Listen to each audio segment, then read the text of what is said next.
오늘도 최초 상승에 대한 공부를 계속해 보겠습니다.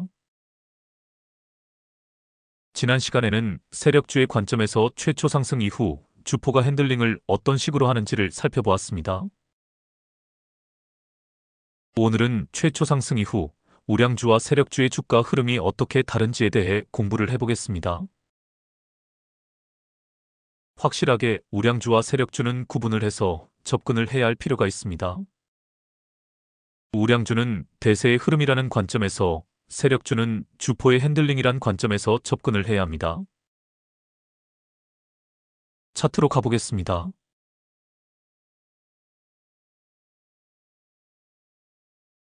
한랩입니다. 보안 관련주입니다. 너무도 유명한 종목이라 종목 설명은 생략하겠습니다. 요즘 시장에서 보안주들도 테마가 형성되어 바닥권에서 최초 상승을 시작한 종목들이 많습니다. 이 종목은 시총이 무거운 우량주이기에 대세의 흐름을 따라간다고 보시면 되겠습니다. 차트를 보겠습니다. 최근 부분은 잘라냈습니다. 제가 표시를 해보겠습니다. 이전에 상승 흐름을 이어가던 주가가 빨간색 저항 라인을 돌파하는 데 실패하자 밑으로 쭉 밀려버렸습니다. 보시다시피 저항 라인 돌파 시도가 3번이 있었지만 모두 실패하고 말았습니다. 돌파에 실패하면 밑으로 흐른다. 이 원리도 머리에 꼭 각인해 두시길 바랍니다. 이 원리는 우량주나 세력주에 모두 적용이 됩니다. 이후 또 하나의 변곡점이 보입니다. 이 부분입니다.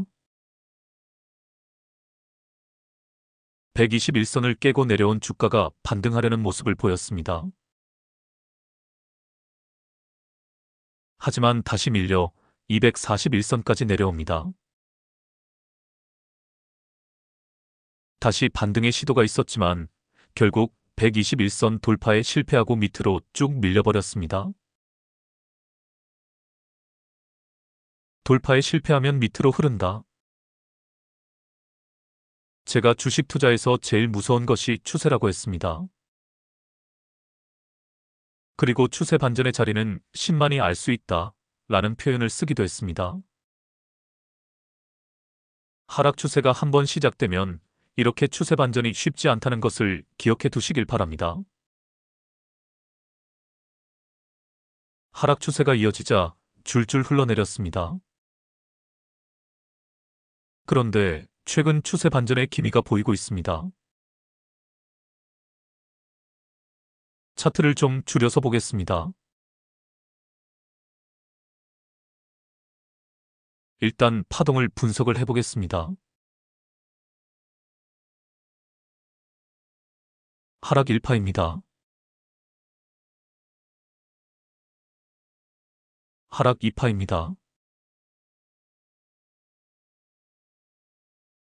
하락 3파입니다. 하락 3파가 모두 끝나고 상승 1파가 시작이 된 것을 알 수 있습니다. 여기서 V자 반등을 하느냐, 쌍바닥을 찍고 가느냐, 아니면 3중 바닥을 찍고 가느냐는 아직 미지수입니다. 최근 상황에 주목해 보시길 바랍니다. 단기 추세선을 그어보겠습니다. 단기 추세를 돌린 것은 확실합니다. 하지만 21선 안착에 실패하고 밑으로 흐르고 있습니다. 그런데 5일선을 깨고 내려간 주가가 오늘 반등을 하며 5일선 위로 캔들이 올라섰습니다. 하지만 21선 위로 안착을 했다고 보기는 어렵습니다. 애매한 상황입니다. RSI는 아직 중심선을 돌파를 하지 못했습니다. MACD에서는 골든 크로스가 일어나고 있습니다. 보조 지표들상에서도 애매한 상황이 그대로 드러납니다. RSI 중심선 돌파가 상승 추세로 가는 아주 중요한 단서가 된다고 했습니다. 그리고 21선이 포물선을 그리며 우상향하는 모습도 나타나고 있지 않습니다. 여기서 밀려 마지노선까지 내려와 쌍바닥을 찍을 수도 있는 상황입니다. 더 지켜봐야 할 것 같습니다. 다음 상황을 보겠습니다.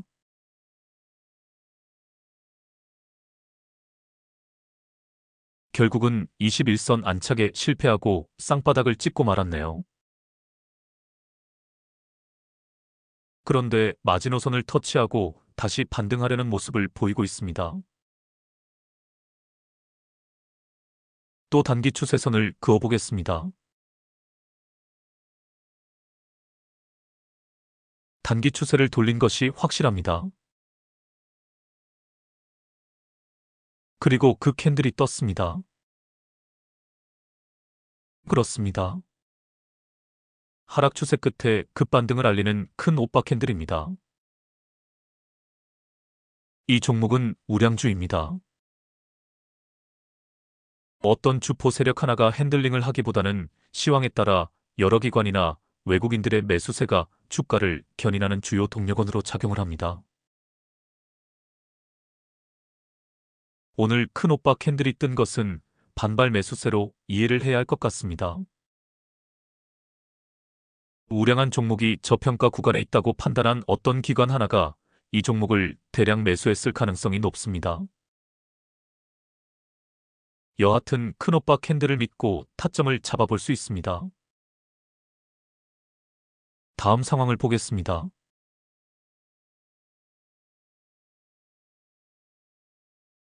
이런 제기랄. 21선에 안착을 하고 치고 갈 줄 알았는데 다시 21선이 깨어지며 3중 바닥을 찍고 말았네요. 그런데 뭐가 하나 보입니다. 그렇습니다.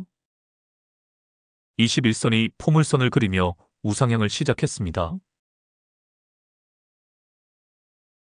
하늘색 엠벨선도 같은 그림을 그려내고 있습니다. 그리고 이제는 3중 바닥을 찍었기에 마지노선이 무너지지만 않으면 이제 올라갈 일만 남은 것입니다. 다음 상황을 보겠습니다. 아슬아슬하네요. 마지노선이 무너질까요? 아니면 반등을 할까요? 제 경험상 우량주의 경우 3중 바닥을 찍고 나서 마지노선이 무너지는 것을 한 번도 본 적이 없습니다. 세력주의 경우에는 세력의 핸들링에 따라 3중 바닥에서 살짝 밑으로 더 빠진 후에 반등을 하는 것을 본 적은 있습니다. 3중 바닥을 믿으시길 바랍니다. 그리고 뭐가 하나 더 보입니다. 보이시나요? 그렇습니다. 삼각수렴입니다. 힘이 응축되어지고 있습니다. 삼각수렴의 꼭지점이 만들어지고 있습니다. 다음 상황을 보겠습니다.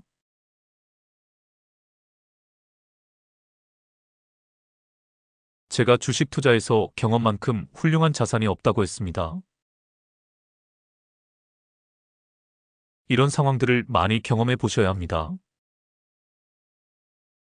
제가 3중 바닥, 그리고 삼각수렴에 대한 경험을 많이 했기에 이런 상황을 충분히 예상할 수 있습니다. 저는 어떤 슈퍼 트레이더나 슈퍼개미와 만나서 주식에 관해 토론을 할 준비가 되어 있습니다.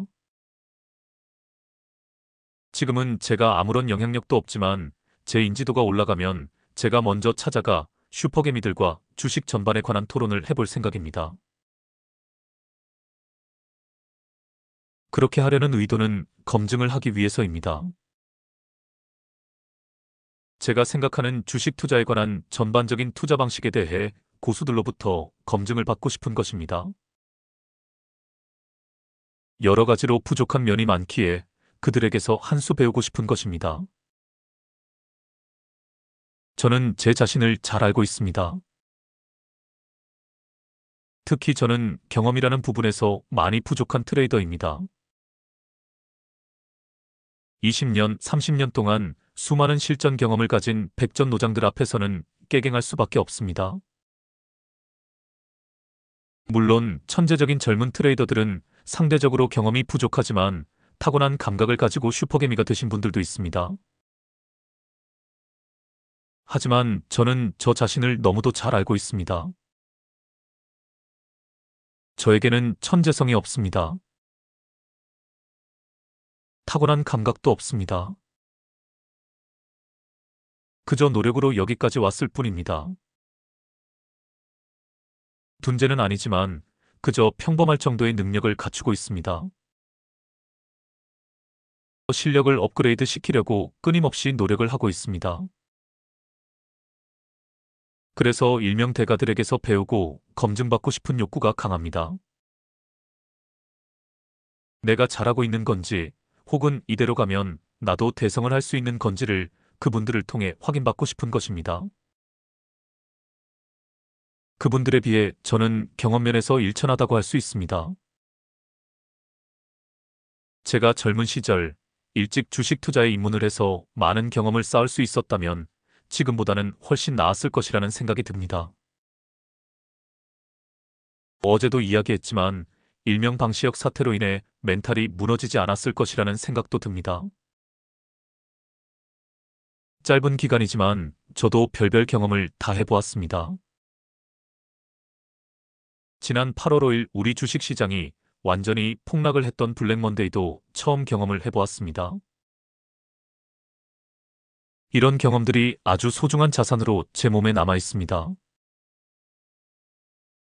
제가 왜 이런 이야기를 드리는가 하면 경험의 중요성을 강조하기 위해서입니다. 주식 투자에서 경험만큼 소중한 자산은 없다. 이 말을 꼭 기억해 두시길 바랍니다. 제가 이 종목을 매매를 하지 않았지만 우량주의 경우 3중 바닥이 깨어지는 경우는 없다 라는 경험이 있기에 저는 방금 전에 매도하지 않고 버틸 수 있는 것입니다. 그래야 이런 상승분을 먹을 수 있습니다. 혹은 큰오빠 캔들이 떴을 때 매수하지 않고 침착하게 기다리다가 삼각 수렴 자리에서 타점을 잡았다면 이러한 상승분을 먹을 수도 있었을 것입니다. 제가 표시를 해보겠습니다.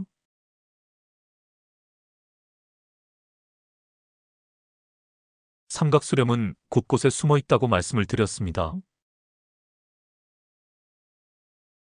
삼각 수렴을 알아보는 능력을 기르기만 해도 그 자체로 이 시장에서 강력한 무기 하나를 장착하는 결과를 가져옵니다. 그래서 단주로 연습하시면서 삼각 수렴이 보이면 과감하게 진입을 해보시길 바랍니다. 그 경험이 쌓이면 억만금을 주고도 살 수 없는 엄청난 트레이딩 능력을 발휘할 수 있을 것입니다. 이제 삼각 수렴 이후의 상황을 검토를 해보겠습니다. 한마디로 5일선을 타고 가는 스파이더 패턴이라 할 수 있습니다. 이 부분에 주목해 보시길 바랍니다. 테마선 돌파 자리입니다. 21선 안착과 동시에 테마선을 돌파하는 캔들입니다. 21선 안착 이후 테마선 돌파가 돌파매매 관점에서 아주 중요한 타점이 됩니다. 대개 이 자리가 일목균형표 기준선 돌파가 동시에 나오는 자리입니다. 좋은 상승 흐름을 탔을 경우 테마선 돌파와 기준선 돌파가 나온다. 이것도 꼭 기억을 해두시길 바랍니다. 이제 이 부분에 주목해 보시길 바랍니다.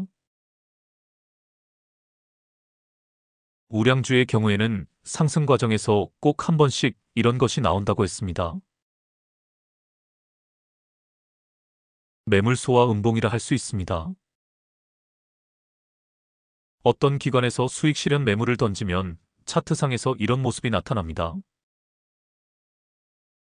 이 자리가 가만히 보면 121선 돌파 후 눌림에서 반등하는 자리라는 것을 알 수 있습니다.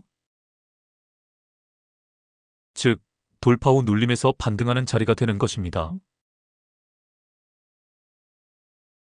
이후 볼벤 상단선 돌파에도 성공을 합니다. 하지만 241선 돌파에 성공을 했다고 할 수 있을까요? 제가 깔짝깔짝대는 것은 돌파가 아니라고 했습니다. 지금 캔들이 241선 위에 있지만 이것은 진정한 돌파라고 할 수 없습니다. 다음 상황을 보겠습니다.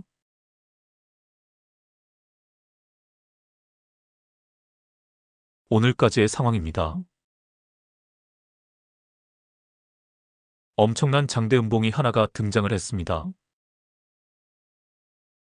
앞에서 등장한 큰 음봉보다 3배 정도나 더 큰 음봉입니다. 이것은 이렇게 설명을 할 수 있습니다. 기관이나 외국계 투자그룹 하나가 매도 물량을 쏟아냈습니다. 그러자 다른 기관이나 개인들도 놀라 도미노식으로 매도 물량을 쏟아낸 것입니다. 이것이 세력주라면 주포놈이 투매를 유도한 것이겠지만 이 종목은 우량주이기에 그렇게 해석할 수는 없습니다. 우량주의 경우에는 대중심리가 작용을 한다고 보시면 됩니다. 장대 음봉이 뜨던 날 대중심리가 매도로 기울어지자 너도 나도 물량을 던진 것으로 보면 됩니다. 바로 다음 날 반발 매수세가 들어온 것이 보입니다. 그러고 나서 투음봉으로 조정이 또 나옵니다. 대중심리로 보면 아직 매수보다는 매도 심리가 강하다는 것을 느낄 수 있습니다. 그러고 나서 다시 반발 매수세가 들어옵니다. 그러고 나서 오늘은 볼벤 상단선을 돌파하려다 실패한 모습입니다. 최근의 주가의 흐름을 보면 역시 삼각수렴이 보입니다. 매수세와 매도세가 대치되어 있는 상황이라 할 수 있습니다. 이러한 상황에서는 삼각수렴의 상단선 돌파가 나와야 추세 전환의 신호가 된다고 했습니다. 침착하게 기다리다가 추세가 상방으로 결정이 된 다음에 타점을 잡아내야 합니다. 이제 이평선들에 주목을 해보시길 바랍니다. 테마선이 포물선을 그리며 우상향을 시작을 했습니다. 121선은 아직 하락 추세입니다. 241선도 아직 하락 추세입니다. 대세 변곡점이 나오려면 더 기다려봐야 합니다. 일단 볼벤 상단선 돌파가 관건입니다. 이후 241선 위로 캔들이 안착을 해야 합니다. 그러면서 241선이 수평으로 전환이 되고 121선이 포물선을 그리며 상승을 시작하면서 241선과 이격이 좁아지기 시작할 것입니다. 이평선 매매법으로 따지면 그런 그림이 나올 때 타점을 잡아내야 합니다. 여하튼 바닥권에서 최초 상승을 시작해서 상승세를 탄 종목입니다. 상승 3파를 거치며 우상향할 것이 예상되어집니다. 지금이 상승 1파의 조정 구간이라 할 수 있습니다. 삼각수렴의 하단선이 깨어지면 조정이 더 깊게 나올 수도 있습니다. 추세 추종의 원칙에 따라 지금 타점을 잡아도 되지만 앞서 이야기했듯 삼각수렴의 상단선 돌파가 나왔을 때 타점을 잡는 것이 좋습니다. 단주로 연습해 보시길 바랍니다. 다음 종목으로 가보겠습니다.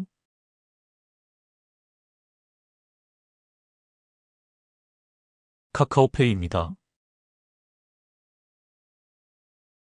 뉴스를 하나 읽어드리겠습니다.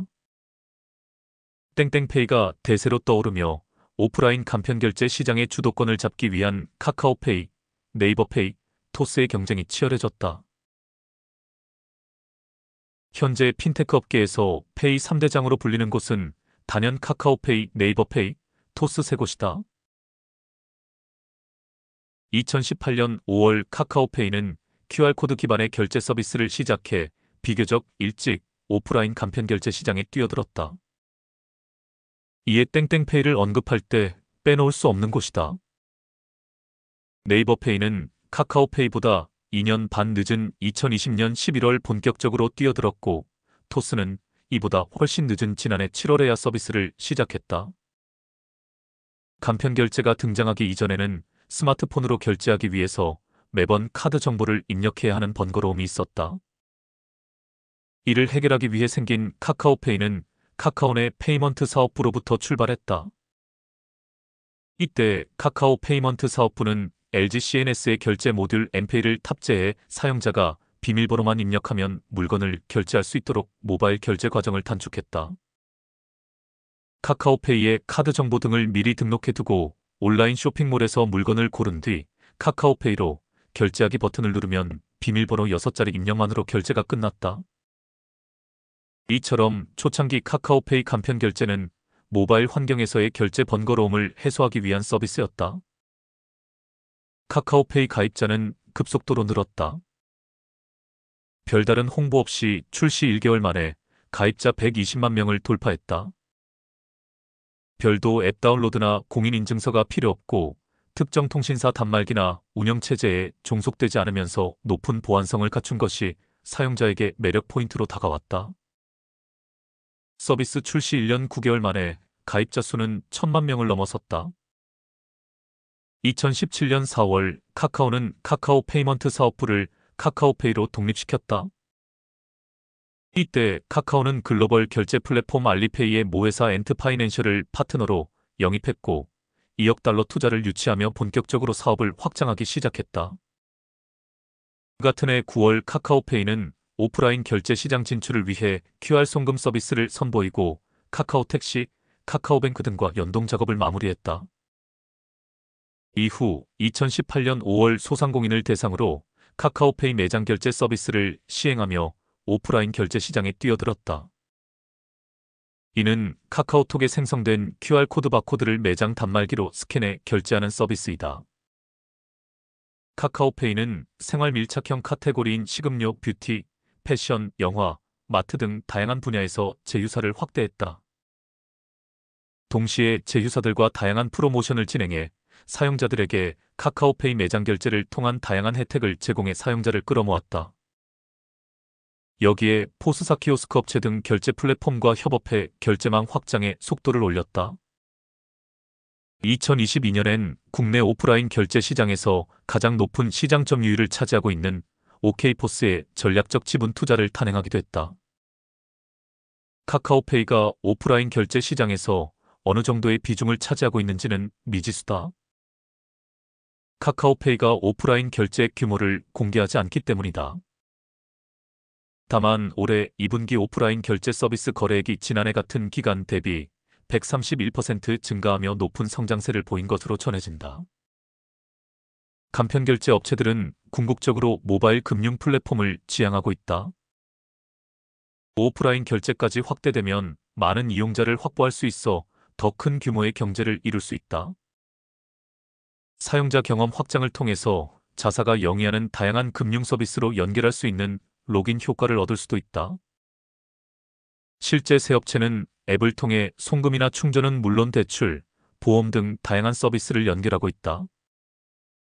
업계 관계자는 네카토 3사가 오프라인 시장에 힘을 주는 이유는 온라인보다 더 큰 성장 잠재력이 있는 데다 사용자를 더 많이 확보할 수 있기 때문이라며 결제처 확대 역시 금융의 온오프라인 경계가 희미해지는 가운데 각 사가 종합금융 플랫폼으로 성장을 지속하는 상황에서 온라인 고객을 오프라인 고객으로 연결하기 위한 작업이라고 볼 수 있다고 말했다.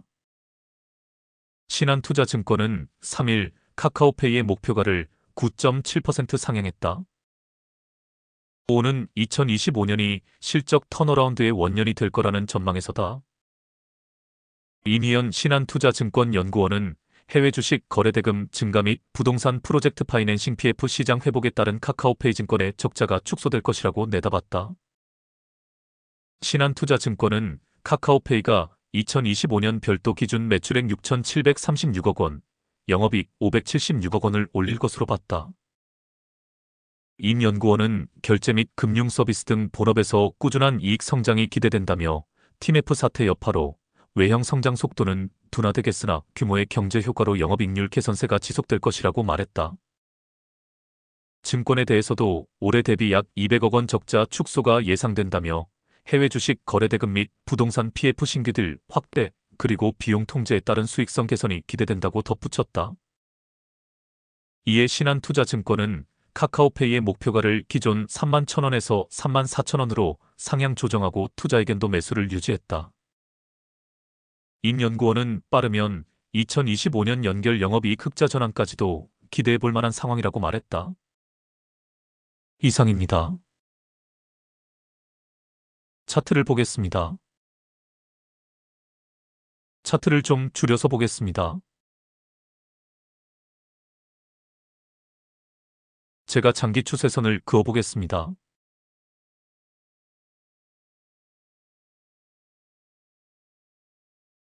보시다시피 장기 추세를 돌린 것이 확인되어집니다. 마지노선도 그어보겠습니다. 차트를 좀 더 줄여서 보여드리겠습니다.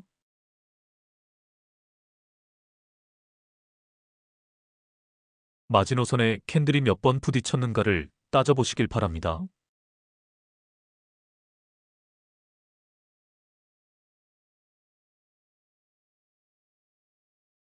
보시다시피 3번을 부딪혔습니다.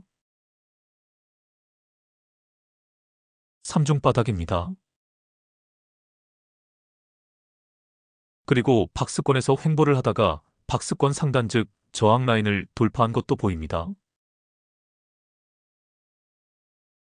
제가 선을 그어보겠습니다. 최근 상황에 주목해 보시길 바랍니다. 3중 바닥을 찍고 저점을 다진 후에 최초 상승을 시작을 했습니다. 5일선을 타고 가는 스파이더 패턴입니다.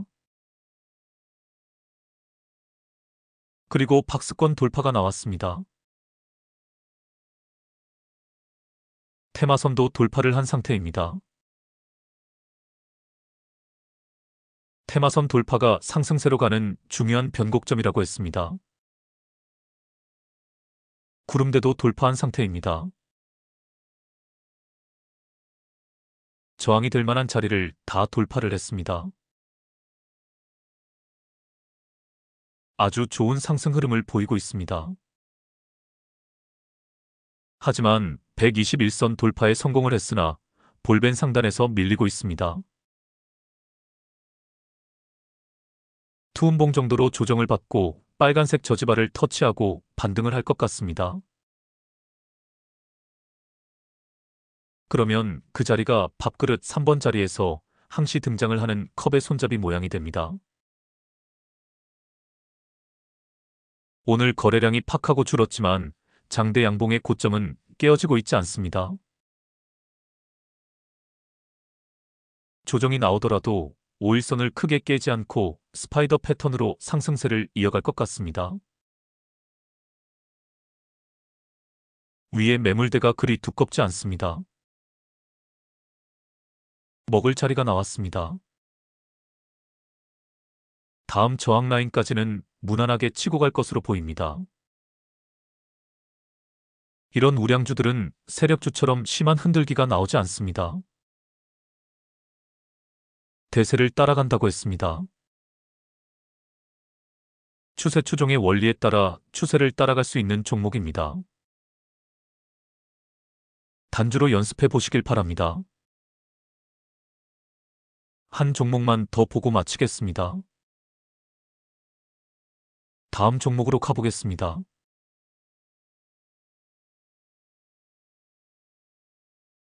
한일단조입니다. 최근 부분은 잘라냈습니다. 앞에서 본 알랩과 카카오페이는 우량주라고 할 수 있습니다. 대세의 흐름을 따라가는 종목입니다. 반면 한일단조는 세력주 내지 테마주라고 볼 수 있습니다. 방산 테마에 엮여 최근 큰 시세가 나왔었습니다. 한일단조는 자동차 동력 전달 장치, 산업 장비 부품, 방산 부품 등 다양한 분야에서 첨단 부품을 생산하며 글로벌 시장을 공략하고 있습니다. 첨단 정밀 자동차 부품인 엑셀샤프트와 스핀들류를 국내외 자동차 제조업체에 공급하며 자동차 산업의 핵심 부품을 담당하고 있습니다. 방위산업 분야에서는 유도탄 탄채, 탄두, 중장 비부품 등을 생산하여 국내 방산 산업 발전에 기여하고 있습니다. 국내 주요 자동차 및 방산업체뿐만 아니라 세계적으로 유명한 자동차 부품 및 완성차 제조업체를 거래처로 확보하며 탄탄한 고객 기반을 구축하고 있습니다. 이는 한일단조의 높은 기술력과 품질을 입증하는 것이며 글로벌 시장에서의 경쟁력을 강화하는 데 큰 역할을 하고 있습니다. 하지만 이 기업의 가치 이전에 무엇보다 중요한 것은 이 기업이 최근 테마에 엮였다는 사실입니다. 세력의 핸들링이 시작되었기에 그 핸들링을 따라가야 하는 종목이 되었습니다. 차트로 가보겠습니다. 최근 상황에 주목해 보시길 바랍니다. 이 부분에 주목해 보시길 바랍니다. 어떤 새끼, 죄송합니다. 고운 말을 쓰겠습니다. 어떤 분께서 의도적으로 밑으로 주가를 뺀 것이 느껴집니다. 어떤 분이신지는 잘 모르겠습니다. 다만 이렇게 의도적인 하락을 만들어낸 것은 밑에서부터 작업이 들어가기 위한 것으로 보여집니다. 여하튼 추세선을 그어보겠습니다. 단기 추세를 돌린 것이 확실합니다. 단추선 매매법에 의거 타점이 나왔습니다. 하지만 아직 21선에 안착을 했다고 보기는 어렵습니다. RSI에서 중심선을 돌파하지도 못했습니다. 여기서 타점을 잡을 것인가 아니면 더 기다려봐야 할 것인가를 결정을 내려야 합니다. 여기서 타점을 잡는다면 손절 라인을 정해두고 들어가면 됩니다. 그 기준을 21선으로 잡아도 됩니다. 그 기준을 5일선으로 잡아도 됩니다. 그 기준을 추세가 돌린 자리에 양봉 저점으로 잡아도 됩니다. 아니면 진행 상황을 보면서 판단을 할 수도 있습니다. 다음 상황을 보겠습니다.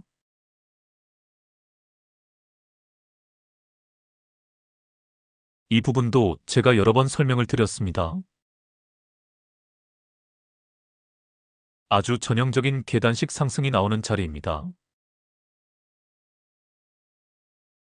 지지 후 반등이라는 공식이 적용되는 자리입니다. 21선 안착 이후 5일선이 깨어지지 않고 있습니다. 21선이 포물선을 그리며 우상향하기 직전입니다. RSI에서는 중심선 돌파가 나오지 않았으나 RSI 추세선이 살아있습니다. RSI는 추세 강도를 나타내는 지표입니다. 추세가 상승 추세라는 것을 보여줍니다. 곧 중심선 돌파가 나올 기세입니다. MACD에서는 이미 골든 크로스가 일어났습니다. 모든 정황이 상승 추세가 지속된다는 것을 보여주고 있습니다. 다음 상황을 보겠습니다.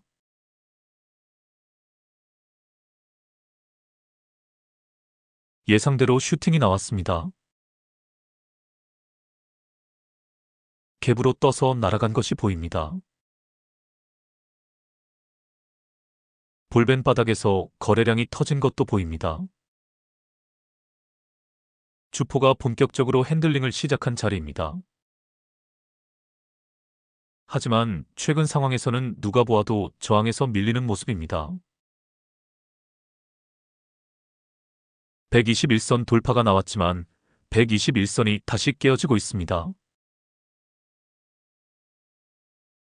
매도하고 눌림에서 반등할 때 다시 잡아야 합니다. 다음 상황을 보겠습니다.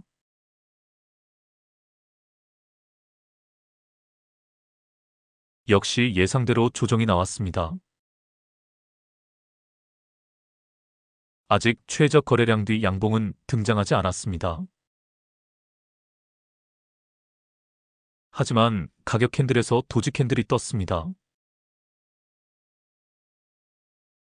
21선 내지 하늘색 엠벨선 혹은 테마선을 터치하고 반등하는 모습입니다.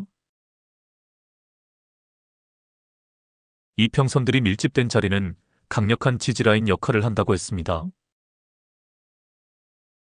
피보나치 작도도 해보겠습니다.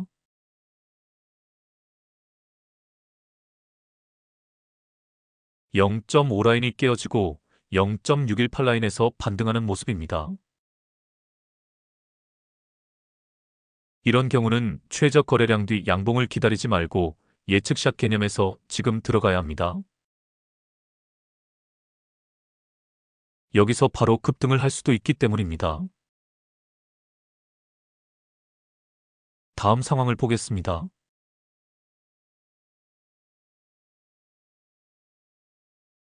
확실히 예측샷이 필요하다는 것을 느낄 수 있습니다. 세력주의 경우에는 갑자기 급등을 하기에 매수 기회를 놓칠 수가 있습니다. 그래서 반드시 예측샷이 필요합니다. 침착하게 최저 거래량 뒤 양봉을 기다려야 할 때가 있고 과감하게 예측샷으로 들어가야 할 때가 있습니다. 이제 오늘 상황에 주목해 보시길 바랍니다. 오늘 거래량이 엄청 터졌습니다. 그런데 오늘 윗꼬리가 길게 생겼습니다. 이 윗꼬리를 잘 해석을 해야 합니다. 한번 생각해 보시길 바랍니다. 이 윗꼬리는 저항에서 밀렸다는 뜻일까요? 아니면 매물 소화 양봉, 즉 거터 위양으로 해석을 해야 할까요? 앞에서도 윗꼬리가 길게 나온 캔들이 등장을 했었습니다. 하지만 다음날 가격이 상승을 한 것이 보입니다. 그러므로 상승 과정에서 매물을 소화하는 거터 위양이었던 것입니다. 거래량이 터진 윗꼬리 양봉, 거터 위양을 잘 기억을 해두시길 바랍니다. 이 거터 위양은 상승 과정에 나온다는 것도 기억을 해야 합니다. 이번에도 마찬가지 상황입니다. 고점에서 저항에서 밀린다고 해석을 하면 안 됩니다. 상승 과정에서 매물을 소화하고 있는 것으로 해석을 해야 합니다. 다음 상황을 보겠습니다.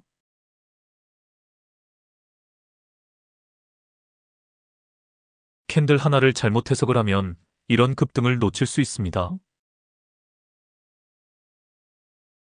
거터 위양과 고점에서 밀리는 캔들을 잘 구분해 보시길 바랍니다.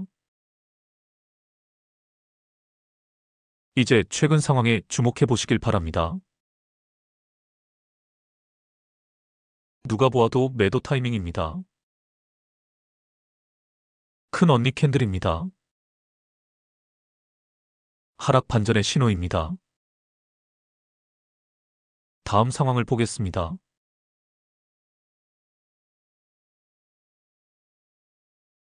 이것이 주포의 핸들링입니다. 주포놈이 의도적으로 주가를 다시 밑으로 뺀 것입니다. 개미들을 탈탈 털어내고 있습니다. 하지만 하락 추세가 둔화된 것이 느껴집니다. 제가 봉수를 세어보겠습니다. 주가가 최고점까지 상승을 하는데 8일이 걸렸습니다. 주가가 하락하는데 14일이 걸렸습니다. 9대 16, 8대 14. 거의 기간 조정이 끝난 것을 알 수 있습니다. 어제 오늘 캔들이 비록 음봉이지만 5일선을 탔습니다. 추세선도 그어보겠습니다. 단기 추세를 돌린 것도 확인이 되어집니다. 이 정도면 매수 타점으로 잡을 수 있습니다. 여기서 기간 조정이 더 나오더라도 2, 3일 이내에 반등을 할 수 있다고 충분히 예상을 해볼 수 있습니다. 다음 상황을 보겠습니다.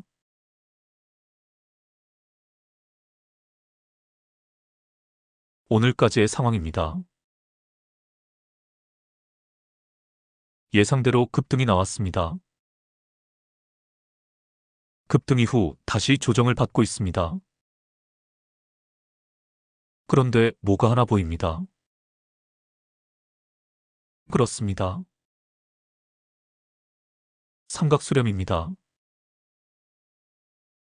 지금 캔들이 볼벤 상단선의 지지를 받고 있는 것이 보입니다. RSI에 주목해 보시길 바랍니다. RSI가 중심선을 깨지 않고 있습니다. 그리고 추세선 끝이 살아 있습니다. 추세가 상승 추세라는 뜻입니다. 삼각수렴의 꼭지점이 완성이 되어가고 있습니다. 지지라인을 잘 지켜주고 있습니다. 추세가 살아 있습니다. 단주로 연습해 보시길 바랍니다. 오늘은 이것으로 마치겠습니다. 확실하게 우량주와 세력주는 각기 주가 흐름이 다르다는 것을 느끼셨을 것입니다. 우량주는 추세를 따라가면 되고 세력주는 세력의 핸들링을 정확히 파악해서 타점을 잡아내야 합니다. 세력주 매매가 훨씬 어렵기는 하지만 정확한 타점을 잡아낼 수 있다면 단기간에 큰 수익을 낼 수 있습니다. 그래서 단기 스윙 매매 고수들은 세력주만 쫓아다닙니다. 한마디로 세력들을 발라먹는다고 할 수 있습니다. 우리 모두 세력의 핸들링 패턴을 연구해서 세력을 때려잡는 불개미 군단이 되었으면 합니다. 그럼 다음에 뵙겠습니다. 좋은 밤 되시길 바랍니다.